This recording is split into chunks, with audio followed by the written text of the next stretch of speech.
crud, I don't know what I did, but if I turn it off, who knows if I'll ever get it back. Anyway, welcome to Voices of the Valley. I'm Harry Schroeder right here on ValleyHoopsInsider.com. This is Dave Reynolds. He is the award-winning beat writer, sports writer for the Bradley Braves, the Peoria Journal-Star. Did I say it right? That's correct. All right.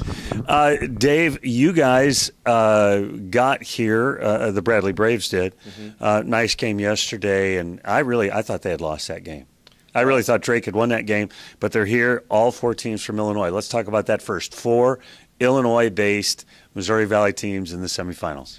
First time it's happened. Loyal has only been in the league for 5 years, so it's not a tremendous milestone. But really, if you look at the other three Illinois teams who've been in the league for a long time, 1995 was the last time the three teams from the state were in the semifinal game at the Valley Tournament. So in Bradley's case, it's been a long time coming, 7 years in the play-in game up until this year, so another big step in Brian Wardle's rebuilding program.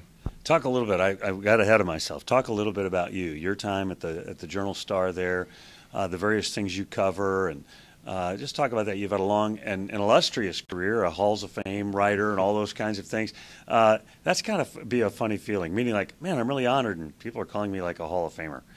Yeah, I don't know. In this business, you hang around long enough, you're going to get some kind of recognition, I guess. But I do appreciate, those that have come my way. And as far as starting at the paper in 1982 was when I first 35 years ago, almost 36. And I started out covering high schools, worked my way into the local college beat, which then included Illinois State, was 40 miles down the road. I thought you were a Redbird guy for a while. So I covered Illinois State for the first 6 years before I got into the Bradley beat in 1990. He considers that an upgrade, by the way.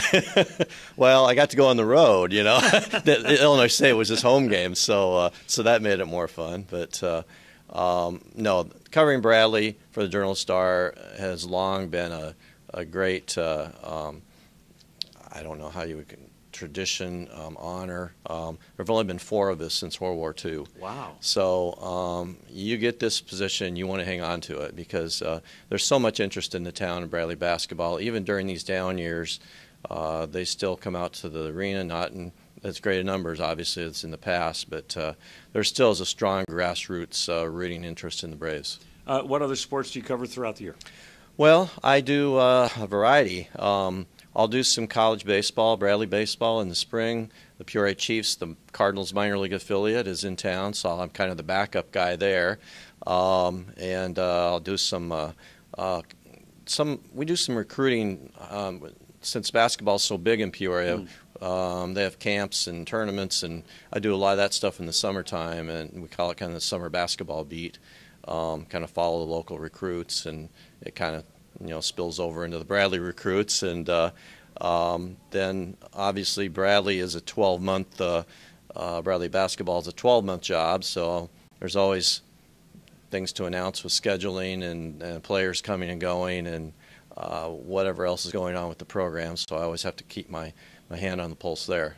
Tell me a little bit about working with Brian Wardle. He, to me, is two different guys as I've talked to him. What I mean is, in a press conference kind of thing like this and at some of the media days, he's pretty buttoned down and straightforward. I went and spent like an hour with him in Peoria over the summer, and he was just gregarious and open, and I wonder if different settings create different responses from him. Yeah, I would agree with that, and maybe that's true of all of us, to a degree, because sure. You sit up on a podium and you're probably going to be a little more straight-laced, except Barry Hinson maybe, but there are a few. Maybe that comes out. There are a few people that are comfortable in that setting, I think, but no, Brian's a good guy.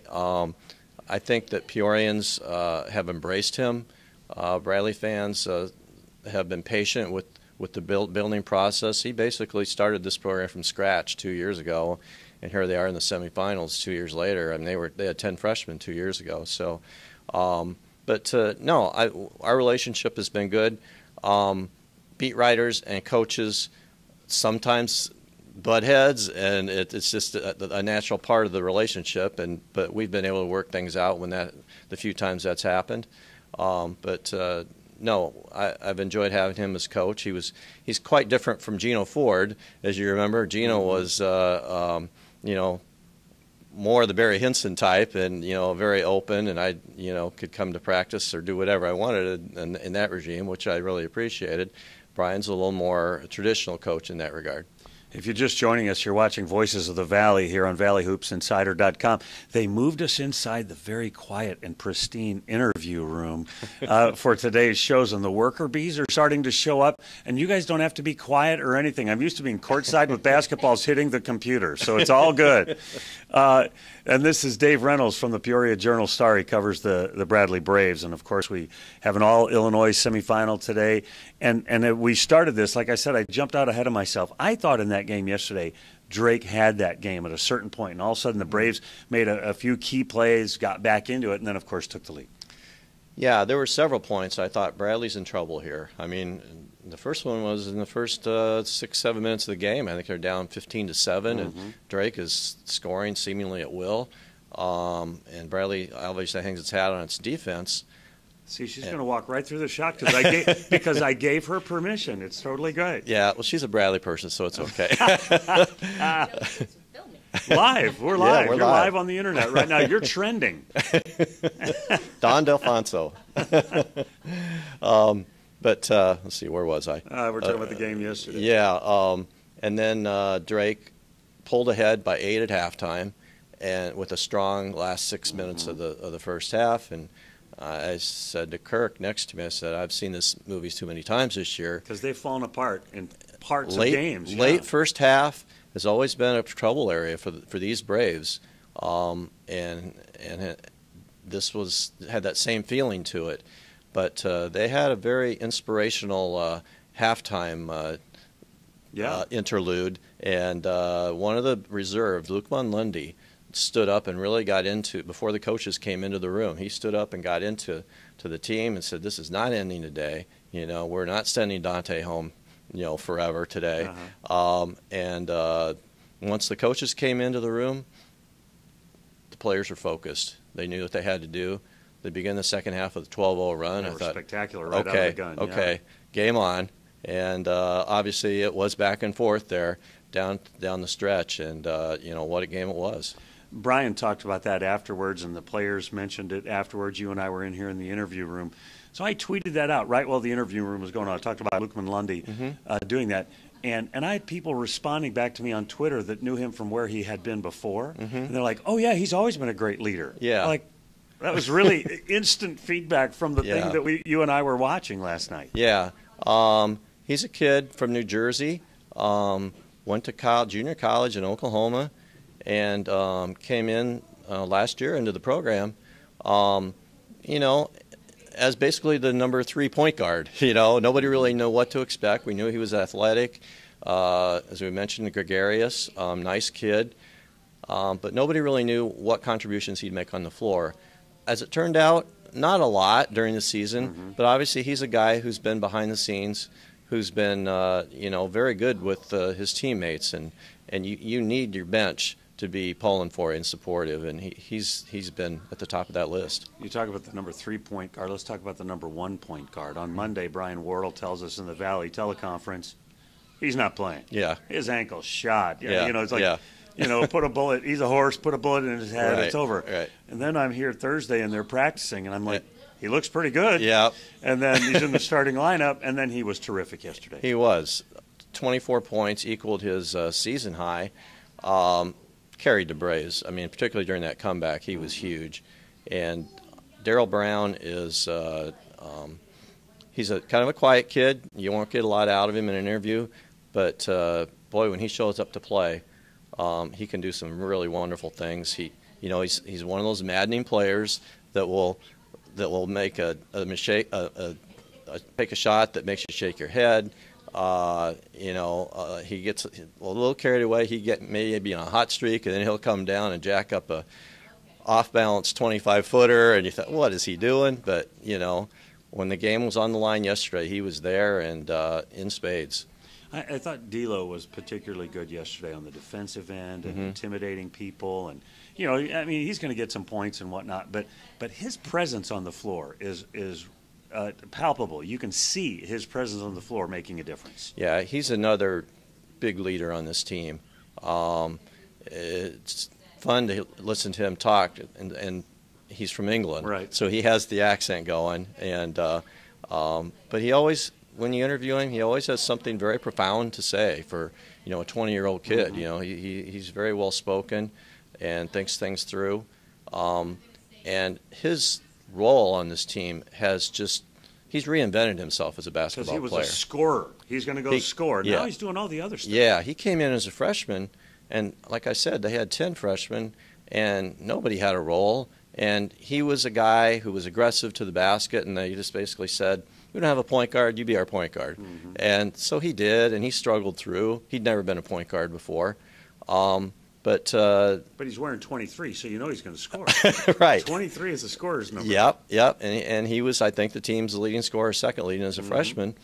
Then came last year, and they brought in Daryl. So they got a point guard. You know, they brought in some other guys who sort of took over the backcourt. And D'Lo didn't really have a position. So he kind of went through last year kind of a fill-in guy here and there. And then this year he became the designated defensive stopper. I mean, he worked and worked and worked. And you know, before the season started, I said, well, what about this new role? He says, so I hope it goes okay. I never had to play defense before. Never had to play it before. So, but he has embraced that role to the hilt. He has taken on the other team's best scorer, generally backcourt guy, but he's big and 6'4" and a strong kid. He could take on a small forward as well. So he's just had a wonderful year and a great kid to work with. You know what you don't notice watching games on TV? I went to the Warren 74 at Illinois State, and then watching him the last couple of days, he and Brown as well. What you don't notice on television is how big and strong both of those guys are. I mean, D'Lo's not tall, but they're both put together. They are. And Daryl kind of came to campus that way. I mean, he's always been, you know, very compactly and strongly built. But I think that's a key to their defensive presence, that they can fight through screens and they can do what needs to be done endurance-wise and strength-wise on the defensive end and keep it going. So that those two guys in particular are big in the defensive side. I just love watching Thomas play. He can at times be just terrific. Other times he seems to maybe vanish a little bit, like any player might. Yeah. But let's talk a little bit about today's game. We're live right here on ValleyHoopsInsider.com. We're doing Voices of the Valley. This is Dave Reynolds of the Peoria Journal-Star, covers the Bradley Braves. And today the Braves take on the number one seed, the Loyola Ramblers, who have won, I don't know, I guess it's 8 games in a row since they lost to Bradley. Take us back to that game. What did the Braves do? Obviously, they've been a different team at home than they've been on the road, but what did they do in that game? Why were they successful against the Ramblers? Well, I guess I don't want to be repetitive with the defense, but that's pretty much the way this team is built and the way Brian coaches them and focuses on the defensive end first. And they really took Loyola out of its game, particularly in the first half. Now, the Ramblers made adjustments. Porter's a good coach and made some adjustments, and they came back and made it a really good game, went down to the wire. Bradley's up by 2.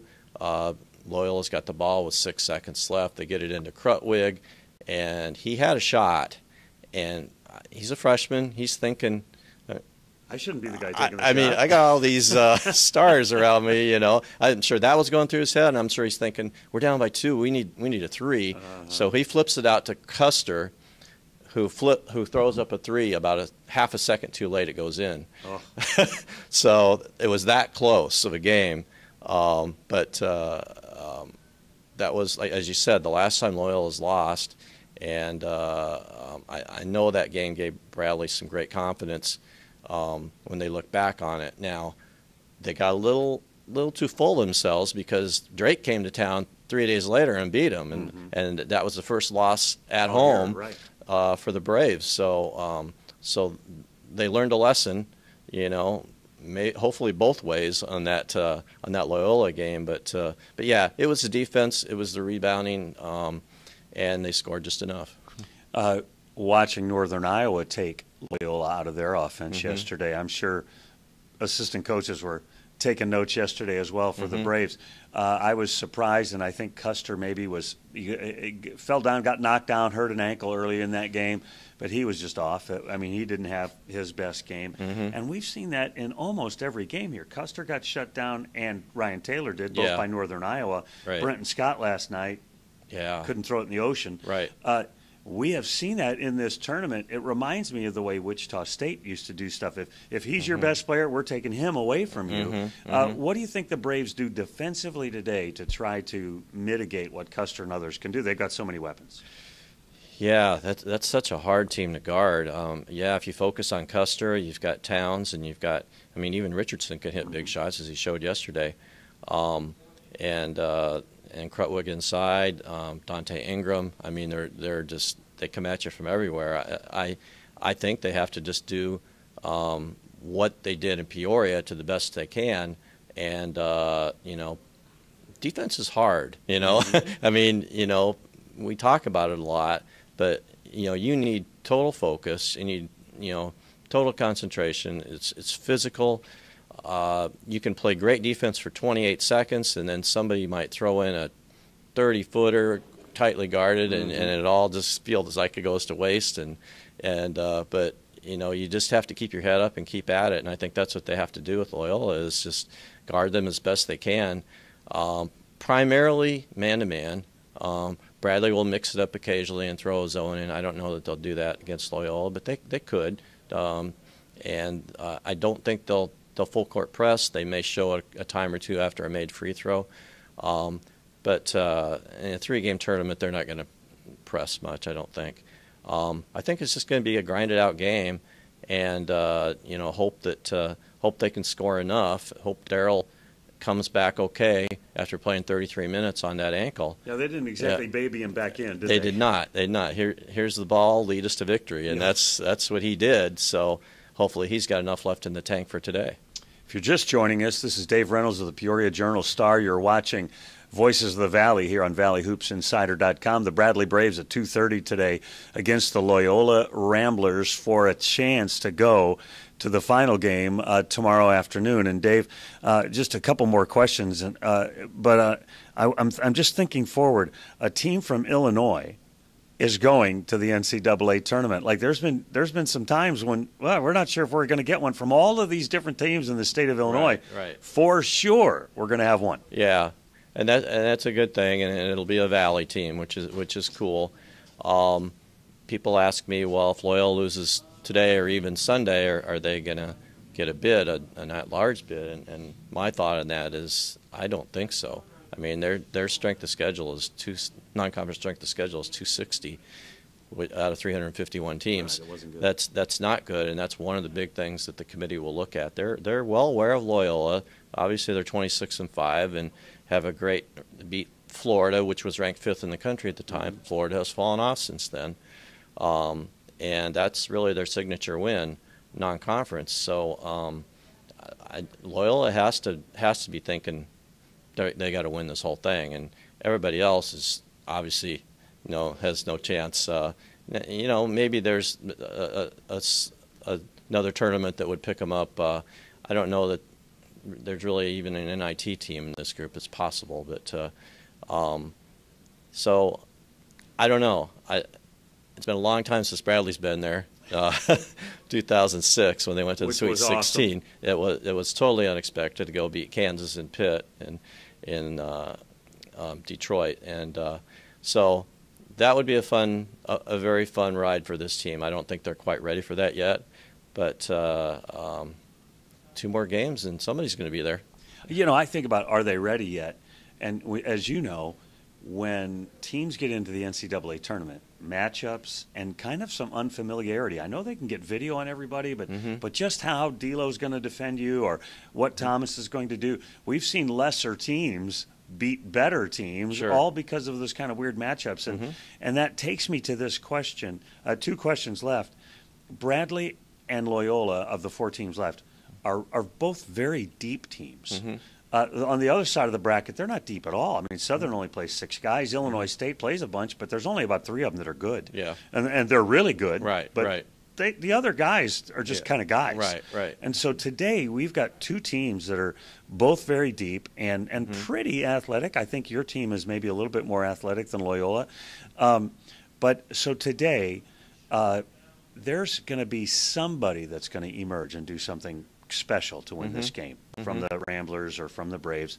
If there's somebody on that other team you're afraid of, meaning, okay, we know Custer's going to have a good game. We know, is there somebody you think that's the guy I'm paying attention to? Boy, if I'm Bradley, I'm really paying attention to Marcus Towns. You know, he is strong and athletic, and he played well yesterday. He did. He saved them in the first half. He really did. And I know Bradley's very aware of him and very concerned about him. So if you put D'Lo on Custer, you know, you have to put somebody strong and athletic, and you know you've got whether you go with Darryl, Dante's probably going to guard Ingram. So Nate Cannell is the other guard. I don't know how he can handle Towns, you know, for a full game. He won't have to do it for a full game, but when Rich Zavosik joins us in a minute, he's going to tell us. Well, I'd like to know. I don't think Nate can stay with him, you know, the whole game. But if Bradley can get offense out of Nate Cannell, I think that's a real key for Bradley because when he's on, he can carry them. You know, he had 25 at Indiana State on the road, game that they won, and so he's a guy, kind of the X factor. But you have to give up a little bit defensively with Nate. He works hard, but and he's a smart player, but he doesn't have the physical tools of some of the other kids. So I would say Marcus Towns is a guy that really concerns Bradley. Last question, Koch Barr versus Krutwig. How does that matchup go? How do you see those two guys battling? Well, it's been a pretty decent battle, and obviously Elijah Childs has taken his turn on Krutwig as well. You know, Koch is a presence in there. I mean, he's 6'11". He's not real strong, physical, but he knows how to play. He knows angles. So I would think that, you know, he does a good job on Krutwig. Krutwig really, the game up there really had a great game against him. So I'm sure that's in the back of Koch's mind. But they played better against him in Peoria. So you're right. That's a big matchup inside. You know, Dante he's kind of the third option. Right. So he could take a turn in there as well. But Bradley and you know, Stepanovich, the St. Louis kid, he had a 3 yesterday, the freshman. Just 1 3, but it was a big one at the time. It was very big. You know, I'm sure he'll get some minutes today as well. So Bradley does have some depth in the front court, and they'll need it today. It should be really fun. The Bradley Braves and the Loyola Ramblers, 2:30 today. You can watch it on CBS Sports Network, and our friend Brent Stover is going to be on the show in a little while. He'll be bringing you the play-by-play of that particular game, both games on CBS Sports Network today. That's Dave Reynolds. He's with the Peoria Journal-Star. He's the beat writer for the Braves. We appreciate your time today. Yeah, thanks for having me, Harry. Appreciate having you. Always glad to have the Hall of Famer. If you will get up, Rich is going to come join us. This is really smooth transitions, isn't it? Live webcasting. Yeah. He just put like 18 peanuts in his mouth. So he's going to drink down his contraband soda that he brings with him and everything. If you've just joined us, you're watching Voices of the Valley here on ValleyHoopsInsider.com. I'm Harry Schroeder. Our next guest, Rich Zavosik. He covers the Valley all year long on all kinds of different platforms and media. He's been working with Fox Sports Midwest this weekend, as well as KTR's radio here and local radio in St. Louis. First of all, you and I were talking yesterday just about some of your background. Tell folks about you, your background in college basketball and your job right now.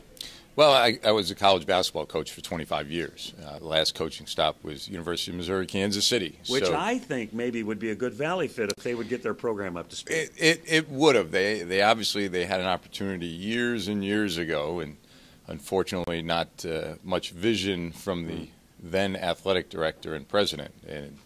But they would be a great fit geographically for the league. But the question is commitment. Sorry, tell us about you. Anyhow, so UMKC, I was also the head coach, started the program at the University of North Florida.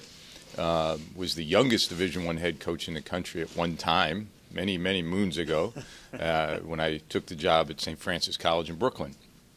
So I've had kind of a variety of experiences through the years, and with my tenure at UMKC, had an opportunity to play a lot of the Valley teams. And since leaving coaching, just been working for Fox in Missouri Valley for the last 8 years, in the ESPN family of networks over the last 11 years. Wow.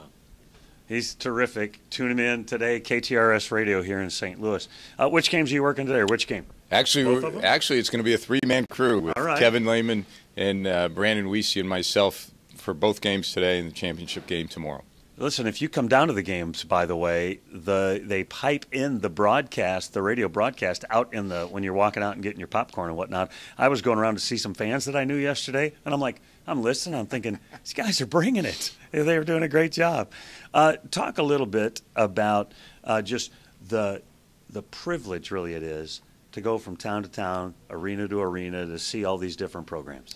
You know, in a day and age where college basketball is so commercialized, and you know, you pick up the newspaper, if you turn on the internet and you're reading about this scandal or that scandal, it's a refreshing experience to be a part of the family of the Missouri Valley Conference. And it truly is a family. And you, from the players to the coaches to the administration to the conference office, and that's how we view each other. And it's good, clean competition. You're fighting each other, but at the end of the day, you shake hands, and you know, you either win graciously or you lose graciously. And you know, in doing the games yesterday, it was interesting a couple of times in the games where, and I want to say it was Southern Illinois, had a player fall down yesterday, and the Missouri State player went over and helped him up.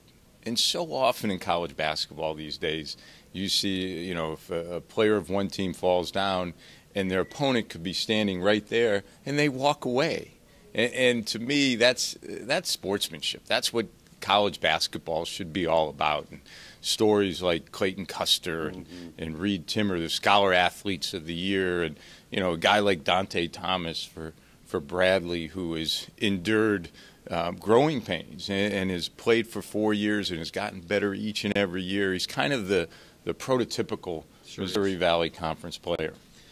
You use that word family, and I really feel that way too about the league. I think the tournament feels like a family reunion, you know, and I'll be watching games at my house throughout the whole year, right? I'm watching the non-conference season, and my wife will say, now which team are you rooting for? Well, that one right there. And, okay.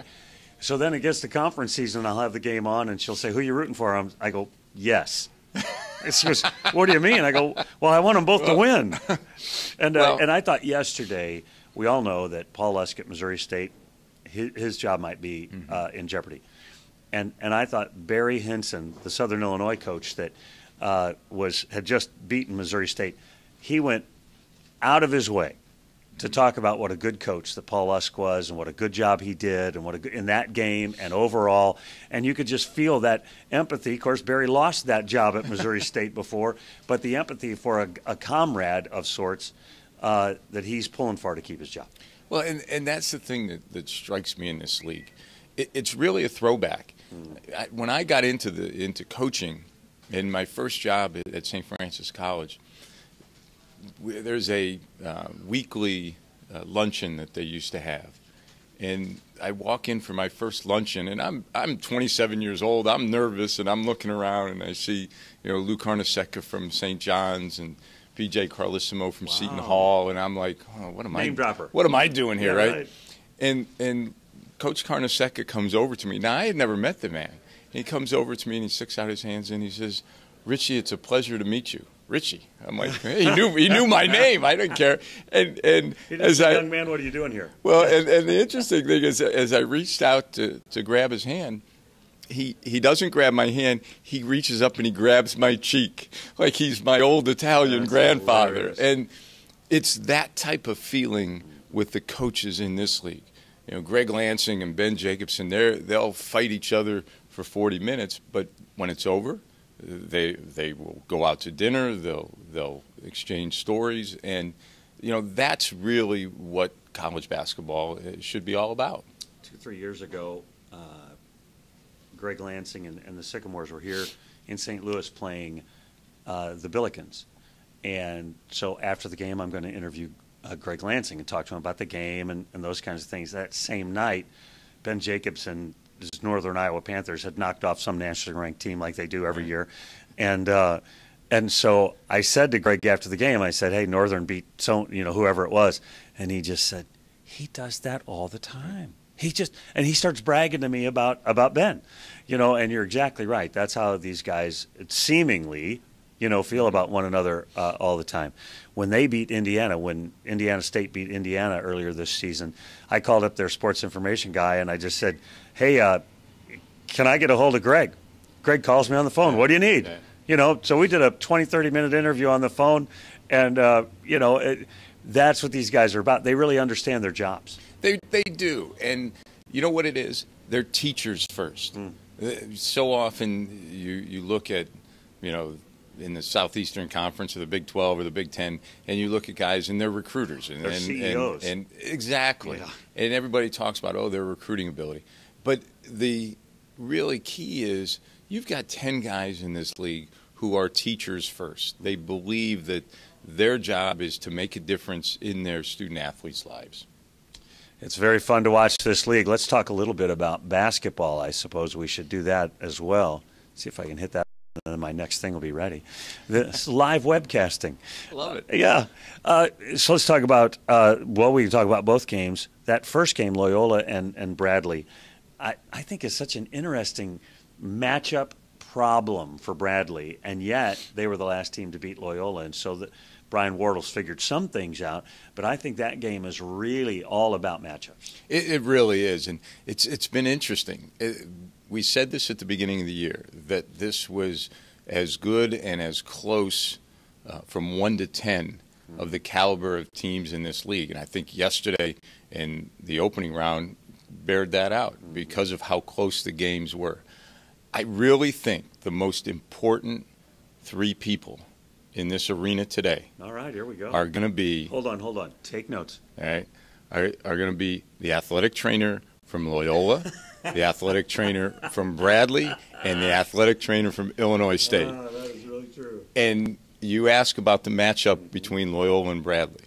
Well, Clayton Custer tweaked his ankle yesterday, so it'll be interesting to see how he responds today. Darryl Brown had twisted his ankle in their last regular season game.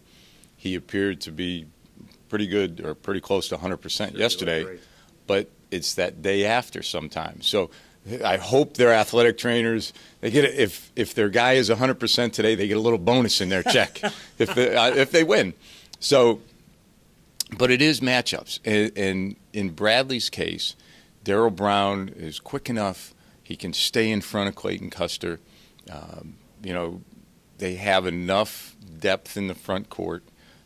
Koch Barr is a long drink of water. It's kind of going to be girth versus length and Krutwig versus Barr. But if he goes out, you got Childs and Dante Thomas in the post. So foul trouble shouldn't be an issue for them. For Loyola, they just come at you in so many different ways. They start Krutwig and they run it through the post, and they're basically playing 4 out, 1 in. They sub and they bring in Andre Jackson, who can play in the post, but if you put a bigger, slower guy, he's going to pull him out. So it really is about, as much of it one-on-one, it still comes back to team defense. And I think Brian Wardle, from day one at Bradley, that's what he preached. We're going to make our trademark on the defensive end. And he has been able to do that and instill those defensive principles into his team. And then Porter Moser has done the same thing at Loyola. We think about the Loyola Ramblers as being a scoring team because they've got so many. I mean, they shoot the ball great, led the league in field goal percentage, but they led the league in defensive scoring. Like holding the other team down. What do they do that's so good defensively? Because you look at them, you think, okay, they're kind of athletic. What do they do defensively? They locate shooters and they communicate on every screen. Their ability to switch screens seamlessly, watching it yesterday was fantastic. And then their ability for a guy like Clayton Custer to switch on to a taller opponent and still be able to guard him, because he knows he can be aggressive, get in front of him, because he knows he's got a teammate behind him.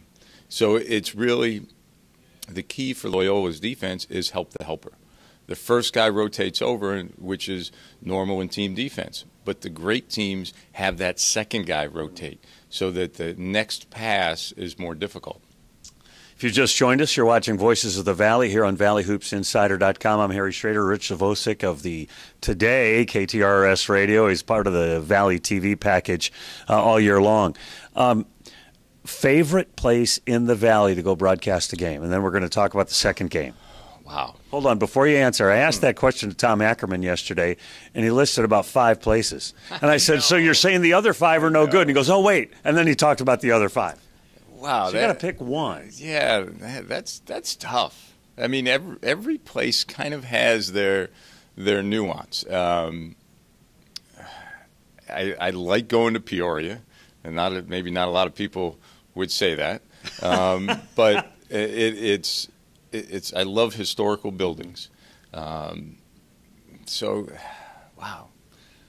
Bradley, when they got it going and their fans are in there and hooping and hollering, it's a pretty tough place to beat.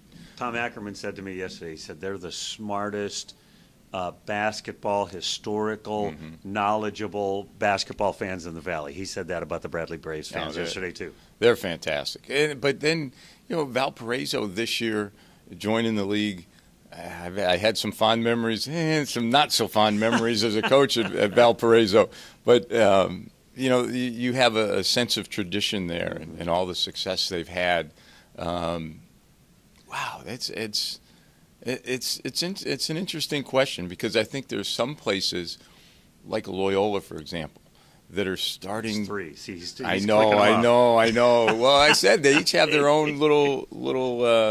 I love Gentile. Positive vibe to Sure. it, and Loyola, this year has kind of helped them put them over the top with fan interest and excitement. But wow.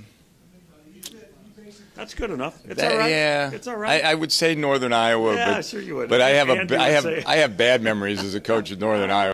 I got thrown out with about 18 minutes to go in one game at Northern Iowa. That's funny. But yeah. Before we talk about the second game, I do want to say this too.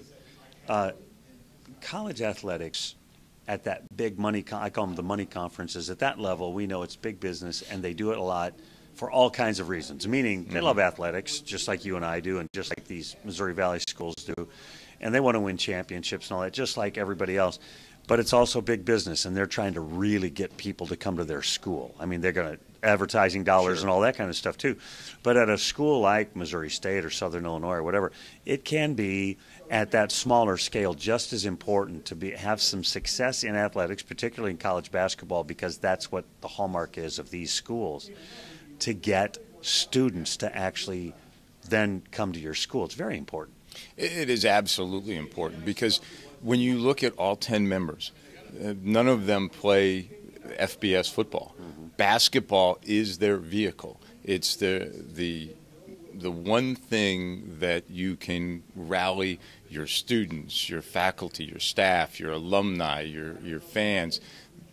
A good basketball team makes such an impact on not only your campus community, but in the region, in the area, the state, and if you're good enough, nationally.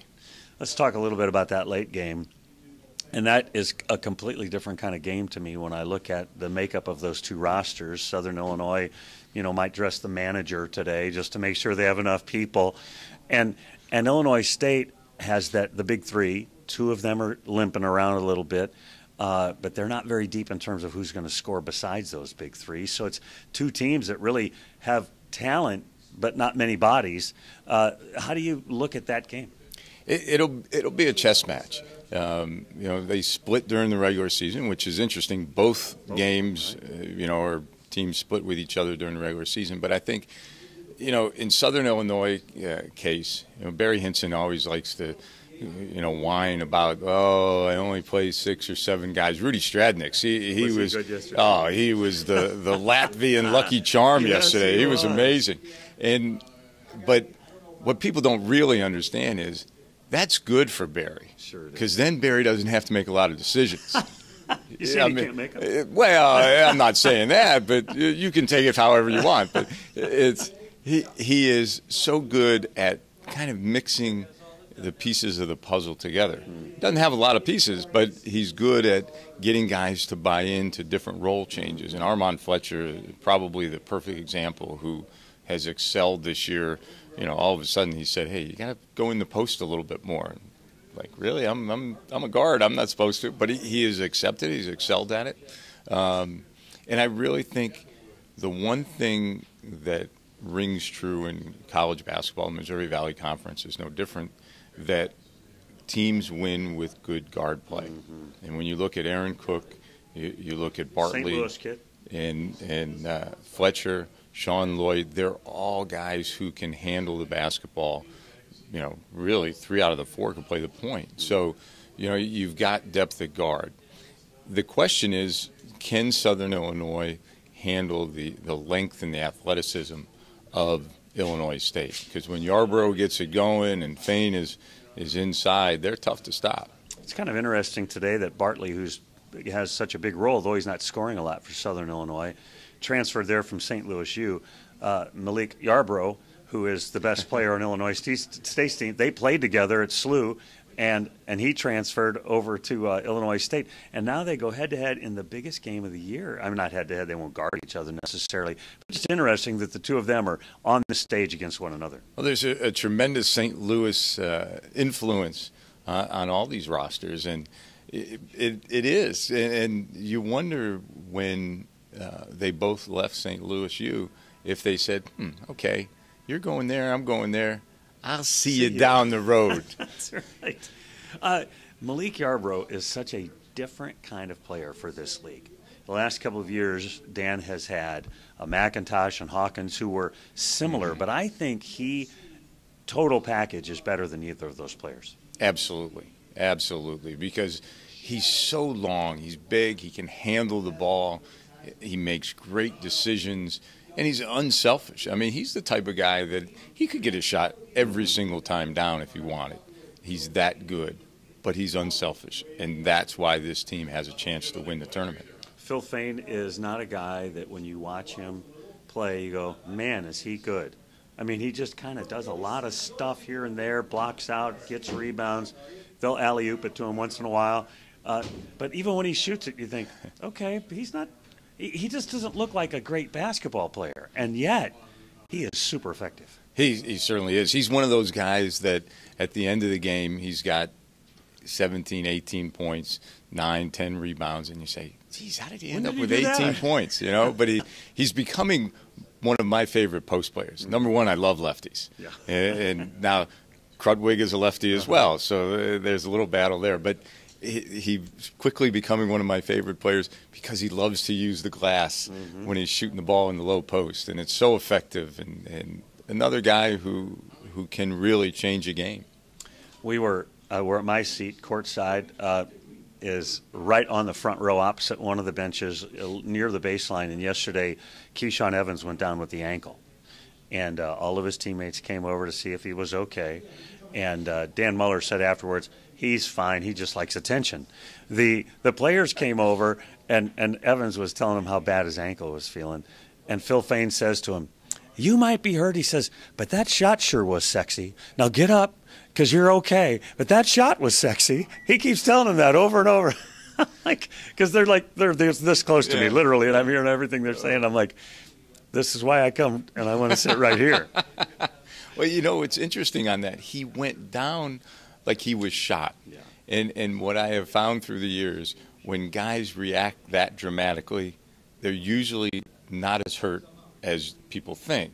It's usually the quiet injuries. The guy goes down, he's laying there, he's not grimacing, and all of a sudden his ankle blows up. So hopefully that's the case Keyshawn Evans got the gigantic brace on the left knee, tweaked the right ankle yesterday.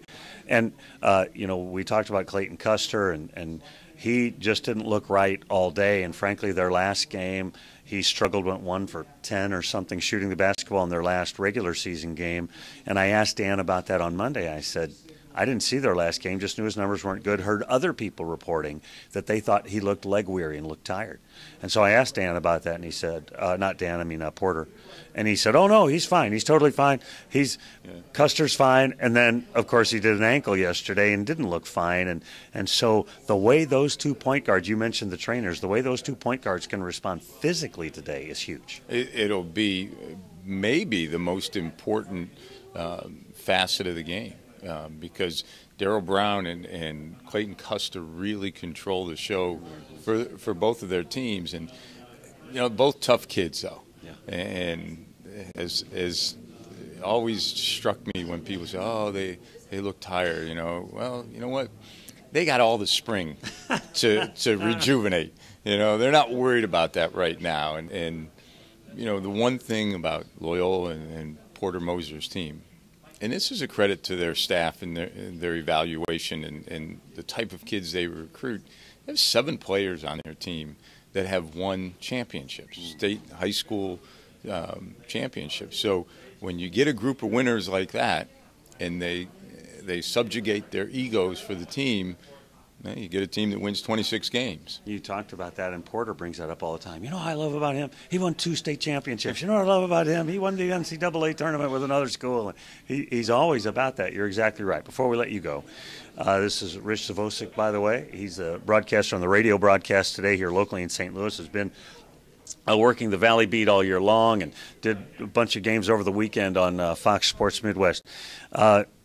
Everybody, 100% of the human beings say Loyola's got no prayer unless they win this tournament to go to the NCAA tournament.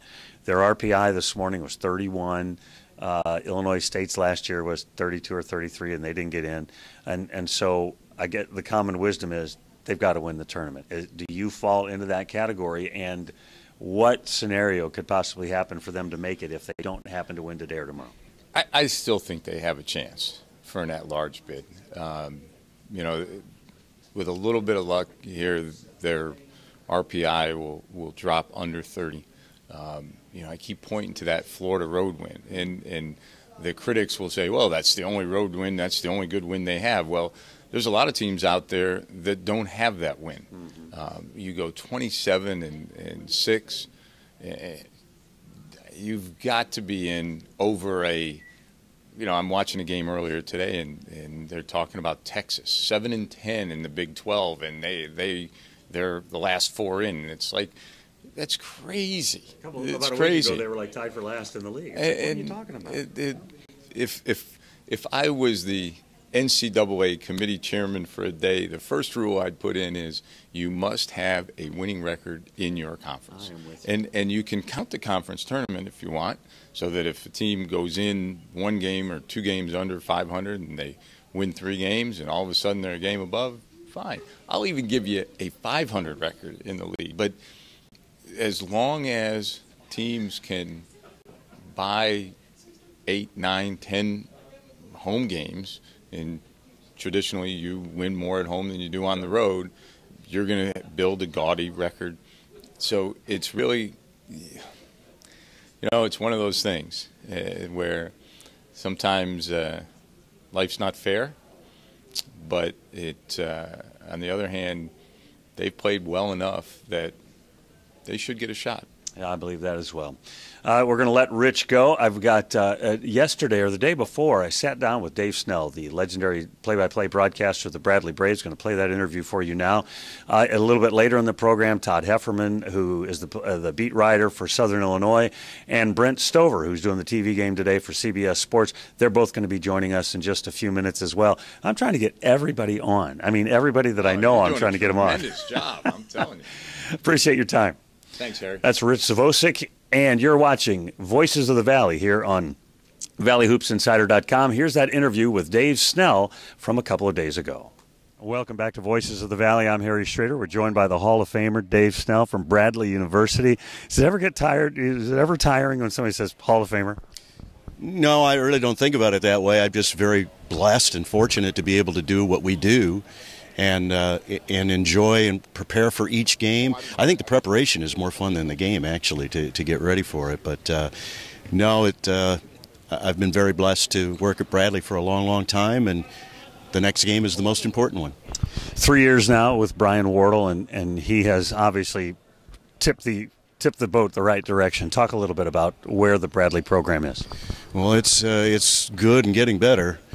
First of all, it started with a group of guys that he recruited that he said, we need players that can know how to lose, because he was starting from ground zero, really. Dante Thomas, Kadero Bell were the only players that remained. Kadero graduated, and now you've got Dante left, and then the guys that have come afterwards. But it's a culture. There are no shortcuts. So they won 5 games the first year. They won 13 last year, and they're going for number 20 tomorrow afternoon. So I think he brings intensity, but he's also a real father figure to these guys. He thinks in the long run, the 3.3 grade point average for this team is very impressive in their community service, so that they'll learn how to be men in addition to basketball players, which is very, very important. And that's what I admire about him. I think with Brian, he inhabits the best of all of the coaches that I've worked with in one. He's very intense, very competitive, but he has another side as well. Talk about the fan base. You know, sometimes when teams go through some lean times, you know, Bradley's still drawn pretty well, but is the crowd starting to come back? Well, near 8,000 in the last 3 games, so that goes with winning. People love winning, and it has been so difficult for so long. I mean, 8 years since they've played on Friday. So the tickets were sold. All of the allotment were sold. We had to get more. So they're starting to be engaged with this team, and they're a fun team to watch, because defense, rebounding, travels. And if you have those elements, now they've been inconsistent at times this year. If you have those elements, it usually is successful. And the next step is to win consistently on the road, because they won 2 road games this year, and they have something to build on with everybody back except Dante, who they will really miss. If you're just joining us, this is Dave Snell. He is the radio play-by-play guy for the Bradley Braves. They take on the Drake Bulldogs in the quarterfinals. You guys, you talked about Dante and the defense and the rebounding. You've got some offensively talented guys as well. And the big question for everybody, I think, is whether or not Darryl Brown's playing. And I know he practiced at the shoot-around and all that, but the big question is whether that guy's going to play. Well, he rolled his ankle with about 11 minutes to go against Indiana State, and he practiced for the first time yesterday. So he's been getting a lot of treatment. It's the lateral movement that's important, not forward and back, and you have to play defense when you do that. So we'll see how he bounces back after a full day of practice. This is the 30 minutes you have here is just, window dressing kind of. But he did practice yesterday, and they expect him to play if there's no setback and swelling from what happened today at practice, which would be yesterday, tomorrow.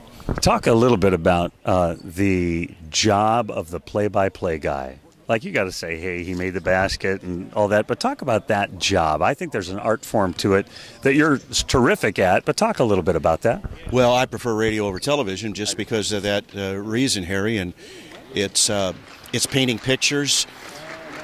I was grounded in forensics in high school and in college. And so you learn how to speak extemporaneously, you learn how to put humor in, and all of those elements of forensics. And it's just like studying for a test, only when you take the test, the answers, come from the questions. Right. This is... That's one horn.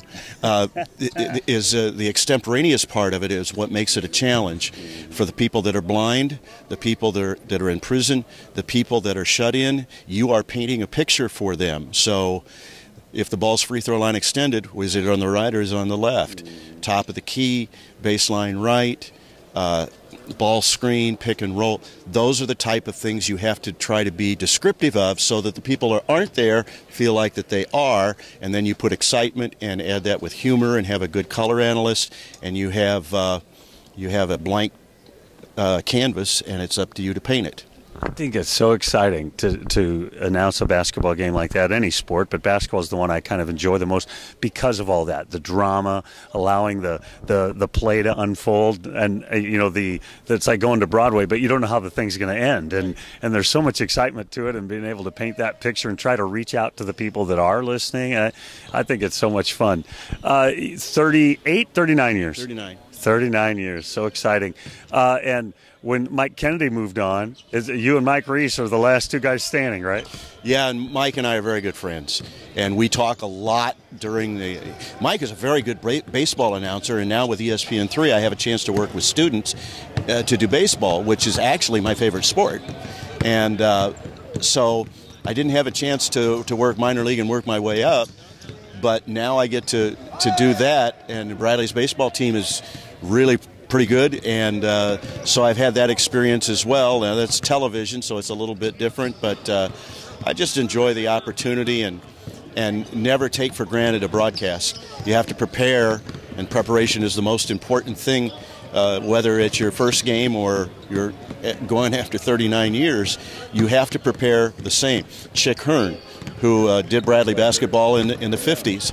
And I had a chance to meet him when I worked with the Suns for a short period of time, and I asked him, I said, what is the best way to prepare for a game? And he said, the way that works for you. Yeah. There is no way. So you'll prepare differently than I, or with Mike, or with Mike Kennedy, and we all just get it done, whatever it takes to get the job done. And it's a wonderful profession, and there's nothing really quite like college basketball. You get to hang out and be around college basketball, be around the great players and the coaches and all of that. There's something about that that's just a gigantic perk, isn't it? I mean, you watch these young men grow before your eyes. You watch Dante for 4 years and those kinds of things, and you're kind of invested. I mean, they move on, and now I want to stay in touch and I want to know what they're doing. I have no children, but I have a lot of children that you watch grow up, and Dante's a classic example. Didn't look you in the eye, kind of looked down when he interviewed. Now he's going to be a college grad. He has he's an honors student. He's probably going to play somewhere, and then he is going to get his master's degree in social work. So he has come so far, and Brian deserves a lot of credit because it's been a growing process, as it always is. But what it does, Harry, is it keeps you young because you're around bright, young people, and senior night is just as emotional to the broadcaster, just about as it is to the parents, the players, and the coaches, because you are emotionally invested in these young men that turned out to be men. Before we let you go, you can't pick the Braves and you can't pick Loyola. Who's going to win the tournament? I think Illinois State has those three guys that they could make a run, and then after that, there's going to be an upset somewhere. There usually does. Loyola's obviously had a wonderful season. I thought Porter Moser's acceptance speech of the Coach of the Year was one of the best that I've ever heard. I've known Porter ever since he was playing for my very, very good friend Tony Baroni at Creighton when he was a walk-on. So I've known Porter for a long time, and I think if there's any year that somebody can come on that you don't expect, it would be this one. I don't know that I answered your question, but I think if there's a team that people are kind of forgetting about, it's probably Illinois State, with a healthy Fane, Evans, and Yarborough, and with a supporting cast. That's a team to watch. Yeah, I think they are too. The Illinois State Redbirds, they're super talented. You talked about Porter. I can't remember a coach that's been more just engaged and focused and energetic like him. I mean, he is all in. Well, he credited his faith first and foremost, which is important to me, and to have someone that has just won a very prestigious award have that as the first thing that he mentions, that meant the world to me. And then all of the people that he thanked, and he said especially this is a team award, and they are really fun to watch. They're deep, they're good. They have a freshman that is going to be dynamite in this league, and they're veteran players, and they have the player of the year, so they've got to be the favorite. And so if the Braves are fortunate to win, or if Drake wins, they're going to have their hands full tomorrow afternoon. But in the semifinals. But first, they have to get by the winner of Northern Iowa and Evansville. And this league, sometimes the teams that play and win the night before have a jump on everybody else because they have played and they get the jitters out of the way. One team, though, has made it to the semifinals. It's your Bradley Braves. Coach Mo, never forget that game, and they beat the Creighton Blue Jays after winning the night before. And I think the night before, if I remember correctly, they played Drake. Of course, this is the 13th time Bradley plays Drake in the tournament, which is more than anybody else. And I believe in that game they trailed Drake 15 or 16 to nothing. And then they came back and won the game and then won the next night. Well, and then the semifinal, they only lose by 1 point. I mean, they were 1 point away from going to the final.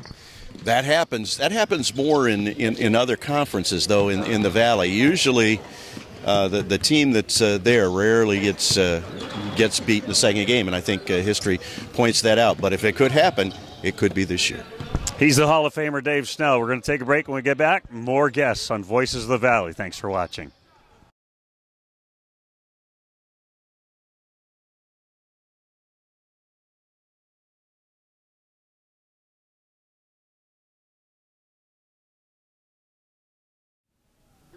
Well, welcome back. As you can see, they're working on the lighting in here, and they have made my little room very dark. Excuse me, by the way, could the lights go back up again or no?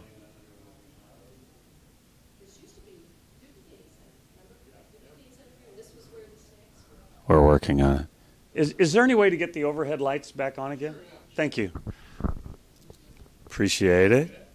I know I'm demanding. Well, in a minute, I'm going to have a very good-looking guest, and the people on the website want to see. I had Dave Reynolds on. He's a writer for the Peoria Journal-Star. Oh, he's from Peoria Journal-Star.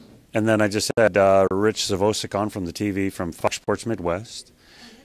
That's who that was? Todd Hefferman's joining us from the Southern newspaper covering the Salukis.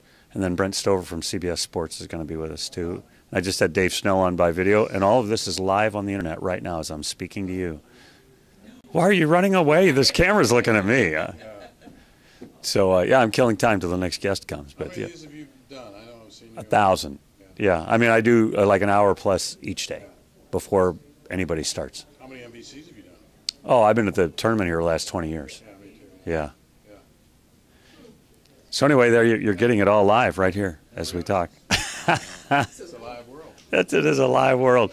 Welcome back to Voices of the Valley here on ValleyHoopsInsider.com. Harry Schroeder here waiting for our next, your glasses right there.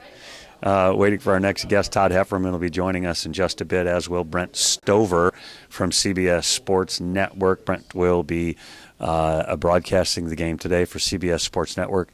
And both the games actually today, the Bradley game against against Loyola and the Southern Illinois game against Illinois State. We're very excited about both of those games today. And for you Illinois fans, the first time in history, 4 teams from the state of Illinois or from any individual state playing in the semifinals here at the Missouri Valley Tournament. They were efforting last night to find out if that's ever happened in any conference, and I haven't heard word on that. I could imagine perhaps the ACC or one of those schools, one of those conferences that have a ton of teams from maybe one state. But the first time ever, and one team from the state of Illinois for sure will be going to the NCAA tournament. By the way, a lot of you watching this video today and that come to our site also are Ohio Valley Conference fans, and I'm going to move my chair up just a little bit. And they've got a big matchup tonight between the top 2 teams of the OVC, Murray State, the #1 team in the conference, and Belmont, the #2 team in the conference. They will do battle tonight, and you can read my story on that right here on ValleyHoopsInsider.com about it being an epic battle. And as we talk about that a little bit for you before our next guest shows up, terrific venue there. They're playing at Evansville's Ford Center where the Purple Aces play. And I've heard nothing but great reports from OVC people about how much they love the Ford Center in the city of Evansville. And apparently a ton of Murray State fans have shown up for that tournament. Murray State wins last night. They beat Jacksonville State, the reigning tournament champion, and so they go to the championship game. And that was a tight one and a relatively low-scoring game as well. Belmont, on their hand, gets 90, maybe 94, I think, plus points on Austin P last night. Amanze Egekezi last night hits 9 of 11 three-pointers on his way to 32 points, a career high for him. And the Belmont Bruins, who are a force in that conference year in and year out, as you know, they are in the finals against Murray State. 4 different teams have won that tournament in the last 4 years. Belmont has been one team that's won it twice in the last 7 years. They've had 6 different champions the last 7 years, and one of them is not Murray State. No, Murray State is one of them as well. They won it 2012, I think, was the last time they've won the tournament. But people just don't go back-to-back in the OVC tournament. So we look forward to that one as well. And Murray State, I think, has won 12 straight games now since they lost at Belmont. Their last loss was to Belmont at Belmont. And because of the unbalanced schedule in the OVC, those teams don't play each other twice like we see here in the Missouri Valley when everybody plays everybody twice. Those two do not. They still have division. They don't have divisions anymore, but they have a divisional schedule. And so the Bruins and the Racers played only one time, and it was at Belmont this year. And the Bruins won that contest, and now they face off in a neutral court for the OVC championship. And obviously, whoever wins that tournament game will go to the NCAA tournament. The other will not, and both of them might, I would assume, will be playing some postseason basketball, but only one, obviously, will go to the NCAA tournament. Listen, you've got to love those two teams. This tournament will end tonight, the Missouri Valley Tournament, where we are here live in St. Louis on Voices of the Valley on ValleyHoopsInsider.com. The final game today starts at 5. As it's ending and after it's over, and you're watching it on CBS Sports Network, you should flip over and find that game. I believe it's on one of the ESPN channels tonight. The OVC Championship between Murray State and Belmont will be phenomenal. Todd Hefferman's about to join us. Come on, Todd. But that's going to be a spectacular event tonight in Evansville between the Bruins and the Racers for the OVC title. Todd Hefferman is with us. He is with the Southern newspaper. Did I say it right? The Southern. The Southern, yeah. The Ohio State That's University. right. He's the beat writer for Southern Illinois, and they are in the semifinals today against Illinois State. First of all, I just drug you off the street, meaning I'm like, you're hoofing to get here, and you're out of breath. Take your time. Yeah, 1 minute early. You're perfect, see? I was getting scared there. Yeah. Good. Todd Hefferman's with us. First, for the people on our site that may or may not be familiar with your work, A, how can they follow you? Number 2, how long for you at the Southern Illinois? They can follow me at T Hefferman on Twitter. TheSouthern.com is our website. Put a lot of extra stuff on there you won't find in the print edition. And it'll be 15 years at the Southern in April. Wow. Long time. Long time. Hey, listen, great writer, terrific newspaper. You guys are all about what you do. I mean, you guys actually put in the hard work, don't you? Yeah, I mean it's only work if you don't like it. It's some years are more like work than others, but for the most part, it's just it's a job, and I like what I do, so I don't work a day every year. When people hear Barry Hinson at some of these press conferences, we're in the press conference room today. We've moved off the sideline today and tomorrow here on ValleyHoopsInsider.com. When they hear Barry Hinson, he's just a laugh a minute in the press conference and all that. And so people have to think, man, that Todd Hefferman, he doesn't have to work. He just rolls out softballs and lets Barry yuck it up. It's probably not like that. No, you got it. I don't want to say it's difficult because it's not difficult because he'll answer every question, but sometimes you got to ask the same question twice, and sometimes you got to ask a question a different way because he'll answer it in a different way that you expected or that you actually asked him to answer. So you got to bring him back sometimes, but yeah, he's a colorful guy. You like colorful people in our business. You like people that are informed. He's one of the longest tenured coach in the league. This is his. I think I read this is his 13th, or I guess it would be his 15th. I think it's his 15th tournament in St. Louis, and that's a record for anybody else in Valley history. So it's only been in St. Louis for 27 years out of the Hamadad years it's been, but still, remarkable record, and he's been a nice fit in Southern Illinois. They all complain that he doesn't win enough games and doesn't recruit well, and there's some truth to both of those. But here we are, 2 games from the NCAA tournament, if you look at it that way. 2 games from the NCAA tournament, 20 wins yesterday, pick up win number 20. That's a big deal as well. Just talk a little bit about that team that you cover. I was going to call them your team, but the team that you cover. Talk about how they've been able to patch it all together with so many people going down in injury. How's Barry been able to make it work?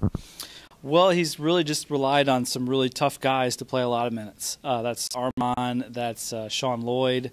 Kavion Pippin's played a lot of minutes for a post, 20 to 30 sometimes. He's usually around 20 to 25 now. They've got him down in between there. He really doesn't go over 27 very much. But he's developed, I think he's developed a way they can play small and be effective. And Rudy, during the tournament, we were wondering if Rudy and Brendan Gooch are going to see some more time. Rudy played really well yesterday in his minutes, and he's got to be efficient. He doesn't necessarily have to score, but he's got to be efficient defensively. A rebound or 2 would be fabulous, I'm sure Barry would say, but he's got to play enough where they don't lose where they are when they put him in. And they can play with 5 guards too. So that's kind of how he's made it work. He's devised a plan that he really does have some of the best guards in the Valley when you talk about the 4 that he starts. And then Tyler Smith-Peters is the 6th man of the year, adds a lot. He's really improved his defense, Tyler. And he'll just simply take the ball from you this year, which has been a really nice addition for them. And he really rides those 6 guys, 7 guys hard, and that's why I think it's great that he finished second, had a chance to finish first. And here they are. Now we'll find out really what they're made of. And the addition of Jonathan Wiley was a big addition because he's a guy that can play multiple positions, Harry. He's not just a big. He can guard a couple different positions. He can rebound. He can actually create his own shot, which they don't have a lot of guys that can do that. I'd have to look at the notes from yesterday, but I was surprised at how little he played yesterday. Well, I think they're trying to extend him because, that knee flares up a little bit because he had a torn ACL, PCL, and an MCL. Right. It's remarkable. Right. It's remarkable we made it back at all without surgery. He made it back early. So now I think they're trying to take – it's a win-at-all-costs game, but when they had the chance yesterday, they switched him out, put Rudy in, played Tyler. They can play 5 guards against Illinois State as well, so that might be good for them. But this may be the last time we see Jonathan Wiley, even if they win. I doubt he plays tomorrow. If you just joined us, this is Voices of the Valley here on ValleyHoopsInsider.com. So glad you're with us. We've had some terrific guests all day already. Todd Hefferman is with us from the Southern Illinoisan. I want to say it perfectly. You talked about Smith-Peters, and his defense has obviously improved. But he drives the basketball now in a way that he didn't used to. He was a guy that was going to stay out on the outside, catch it, and shoot it. And now he'll take it to the rack, and he has so developed, and maybe in that year that he was off. Yeah, really has. He's added some weight. Looks a little quicker. And you can tell he's a 5th-year senior when you see him move the ball and where it needs to go. And he's had some games where he's had 5 or 6 assists. And they've really relied on him for ball movement a little bit too. Kind of as a backup point guard. To put Bartley and Aaron Cook in some other positions. So he's really done well. I was really happy he came back in his 5th year and has played so well. Barry, you mentioned sometimes people aren't happy with his recruiting, but one of the things he has done that makes me happy is he recruits this area. He recruits the St. Louis area. Armand is from here. Aaron Cook is from here. Gooch is from here, this area. What is the sell to the young high school student? Come to Carbondale. Well, I think you get to play in a great league. You get to play in a great facility. You get to play in front of a great fans. They are really loyal to the team when they're winning. This year will reflect this is the lowest attendance in almost 20 years, less than 4,000 for the year. But, late in the year they had 6,000 on senior day. They're a fan that really comes together when the team is winning or when they feel like they need them. And they had a great showing here yesterday. Yeah, I expect they'll have as good a showing, if not better, than Illinois State today. And they're loyal and they have a history at Southern Illinois. Just like every program in this league has history, but I think SIU's recent history really gave people something to grab onto, and they want to see those days again. And they like how this team plays, how they play hard, how they are a little bit of an underdog every time they play, just because of their roster, and how they've performed pretty well this year. Darren Brooks was here yesterday, going into the Hall of Fame, and he was a guy that we finally remember from those just dog-eat-dog defensive squads that Southern had. He was quite a player to cover. He was an all-everything player, which you just don't see anymore. I mean, he's in the top 10 in rebounds, top 10 in assists, top 10 in scoring. I mean, that's unbelievable for a guy that you watch. And I was at the Hall of Fame breakfast yesterday, and they had a video of him, and Stetson Hairston said, well, he's kind of got like an old man game. And that's true, and that's so true. That's exactly how he plays. Like, you don't think he's that fast, and all of a sudden, there he is already beating you down the court. And he was a smart player, didn't foul out hardly at all. I don't think he ever fouled out of a game. And they made 4 NCAA tournaments. I mean, even if you're playing in Kentucky, you might not play in 4 straight NCAA tournaments. He was a St. Louis kid, too, Jennings High School, just north of here. Let's talk a little bit about the game today. It's such an interesting game to me. Neither of these teams are deep. They're deep because they've got some guys that can do a lot of things. You mentioned Southern. They're only playing 6 guys, but they're very versatile guys, so it almost feels like they're deep. Illinois State has 3 really good players and then just some other guys. So it's a really interesting, I think, battle between these two teams. Yeah, I think they match up well with each other because I think, as I said before, SIU I think can play small with them. They will have some difficulties with Pippen, and SIU will have some difficulties with Fane. He made 11 of 12 from the field in the game they lost at the arena. The SIU won 74-70, and he was like 11 of 12 from the field. He was unbelievable. And Bernigas played well against them. He had a nice game, I think, the last time they played. And SIU had a shot to beat them in normal. They went to overtime. Right? Yeah, lost in overtime, just played really horrible in the overtime. But it's a team they can match up well, and they've done a good job of forcing turnovers with Yarborough.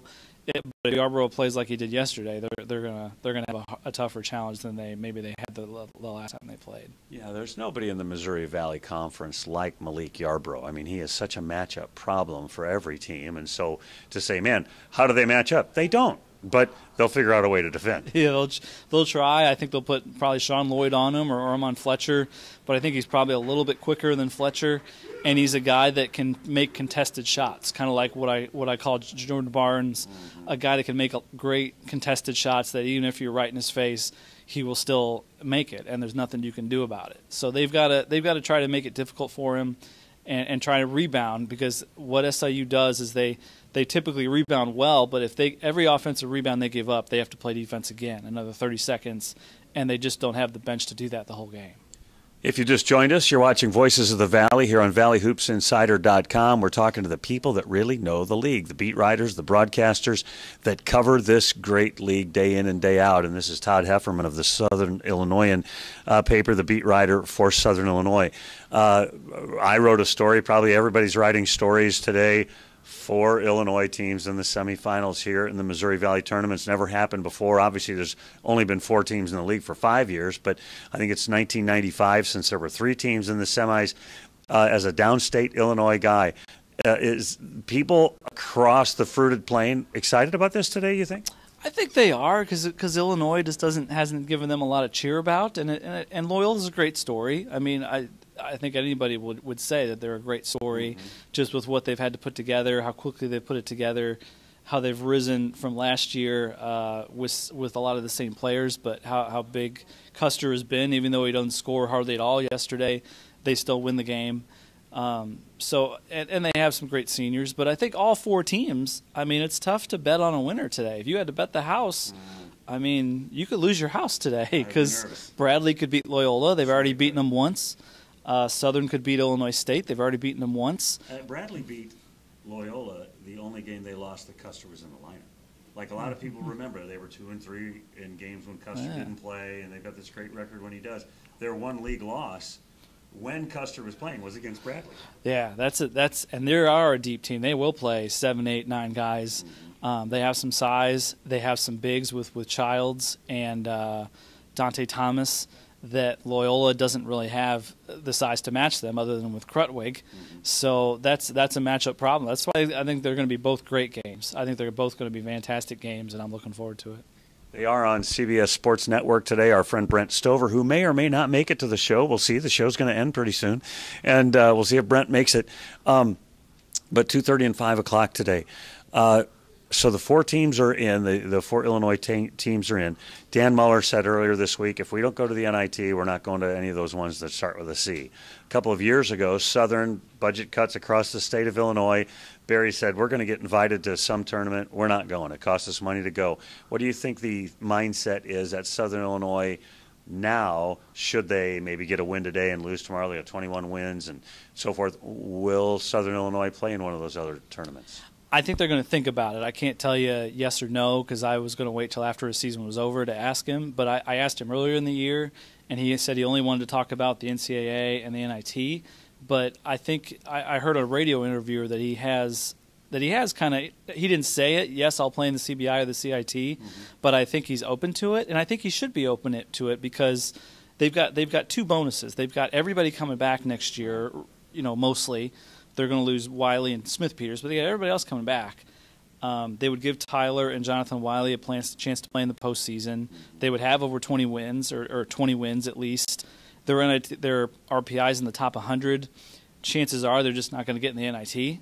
But if they win, if they beat Illinois State on a neutral floor, if they take Loyola hard, even if they lose, will that get them in the NIT? I don't know. I think it'll be close, but I'm not looking at the NIT right now, and I think they should consider it. I know it'll cost them money, but I think they could get 3,000 fans, maybe more, for a playoff game that they may go deep in the tournament. A couple of years ago, I went, since the Valley teams had kind of all splintered out in the NCAA tournament, I started going to CIT games. And so I went to Eastern Illinois and saw Evansville play them there, and Evansville won. I went to Evansville to see them play. They won, so I stuck around, watched the championship game. And it's not the NCAA. It's not even the NIT. But it is some fun and great basketball. The fans were engaged, and the Purple Aces have a big trophy at home. They really achieved something. So I love when the programs actually dive into some of those things. It's something to build on. I mean, it's something to build on for next year.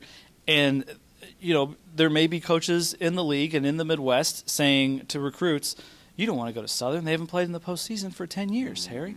But if you play in the CBI and the CIT, now does that have a lot of pull with recruits?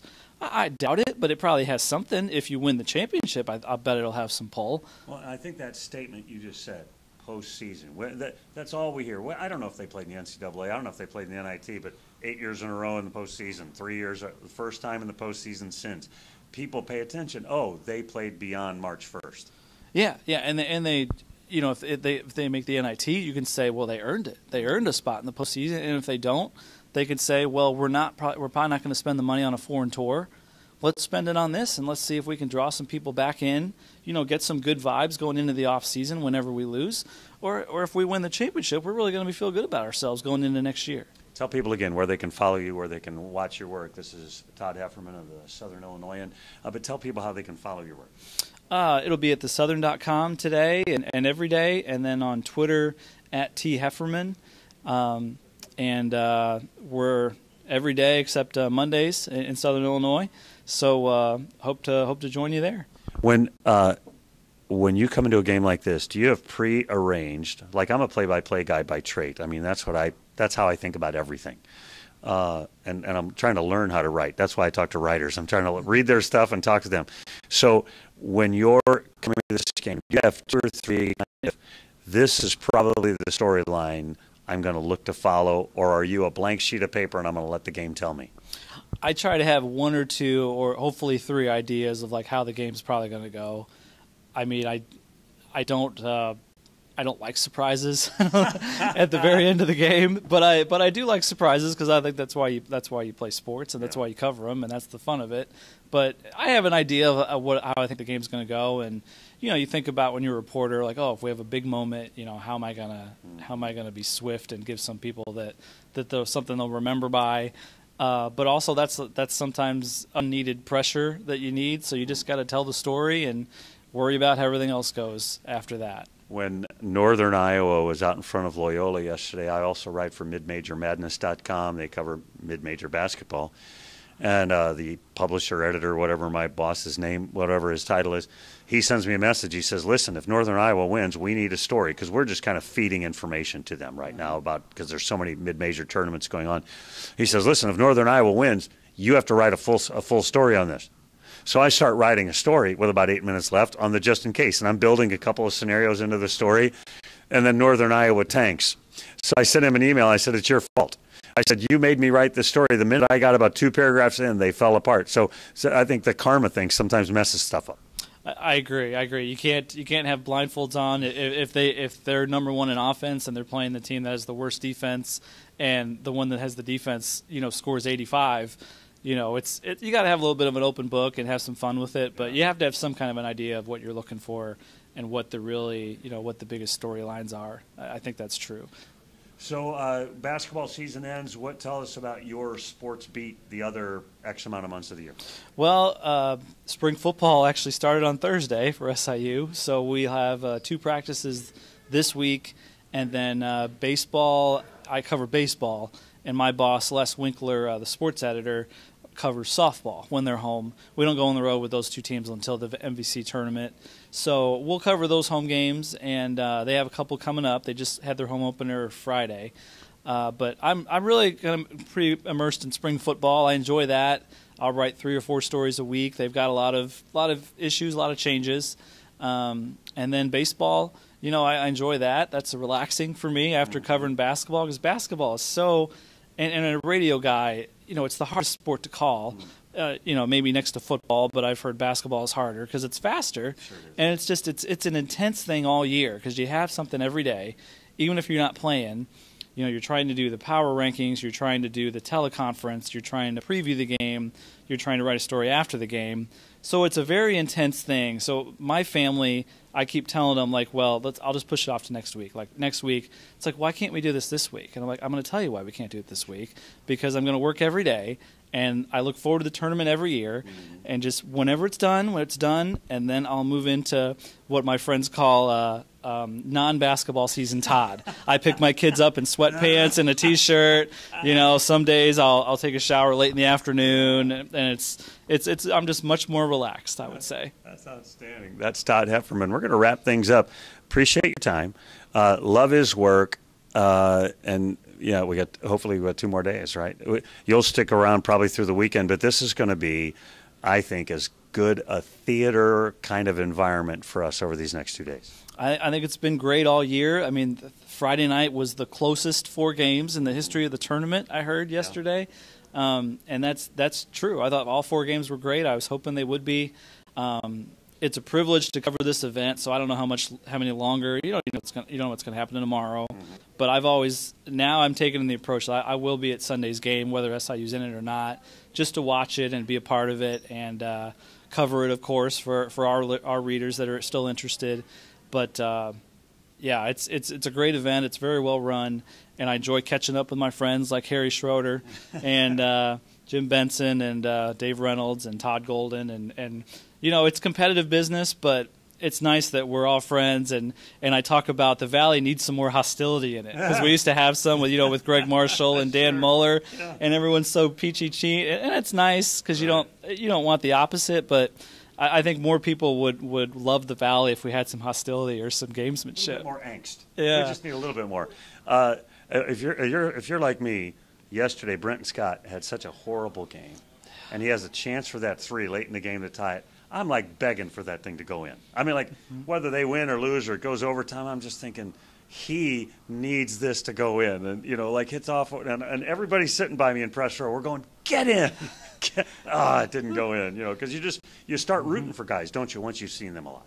And you want them to finish strong. You want them to ball out like Jared Rhodes did yesterday. I thought was great for Missouri State. Yeah, and I didn't think he was shying away from it. I mean, he was aggressive. He was trying to win his game for his team, and they had a chance to tie it there. And I'm thinking, okay, if they go to overtime, I like SIU's chances even more tomorrow. But yeah, he had a good look, and Isaiah Brown had a great chance to put Northern Iowa possibly into overtime, and missed that one. So it's exciting, and it's too bad you see a senior go out that way, but time catches up to us all, Harry. I thought Tavon Walker was the opposite the day before. Tavon Walker from Valparaiso just willed his team back into a game where they were getting drilled, and he balled out. He finished the way you want to, even though they didn't win. He finished with people walking away going, dude. You know, they walked away with respect. Yeah, they say leave it all on the court. Like, I agree. Like, you want to play as hard as you can for as long as you can, and then when it's over, and sometimes it catches up to them right here at this table. Sometimes it catches them up like a couple days. I thought Alize Johnson was really relaxed yesterday as far as – now, we didn't see what happened in the locker room, but, I mean, he didn't play as well as maybe he'd hoped. They didn't win the game, and – he came up like a man, and we appreciate that. We appreciate athletes, you know, that go through that and still willing to talk with us and share how it's been. But it's just the passage of time, and that's part of it. That's part of the tournament. Absolutely. Appreciate your time. Thank you. That's Todd Hefferman of the Southern Illinois, and that'll do it for us for Voices of the Valley here on ValleyHoopsInsider.com. Stick around at the website all weekend long. We're still going to be pumping out stories, sending you information both on Twitter and on the website, both from the Ohio Valley Conference Tournament and this conference tournament as well. Our thanks to our guest today, Dave Snell, Todd Efferman, who just left us, Rich Zavosik of Fox Sports Midwest, not .com, but Fox Sports Midwest, and also Dave Reynolds from the Peoria Journal-Star. Had a great show today. Glad you're with us. Stick around. As I mentioned, we're going to have tons of information for you here on ValleyHoopsInsider.com all the rest of this tournament. That'll do it for us. I'm Harry Schroeder, reminding you, since you've been there, make it a better place. We'll see you again tomorrow. More great guests tomorrow right here on the website. We'll say goodbye to you for this live broadcast, but stick around. We'll have plenty to say to you the rest of the weekend.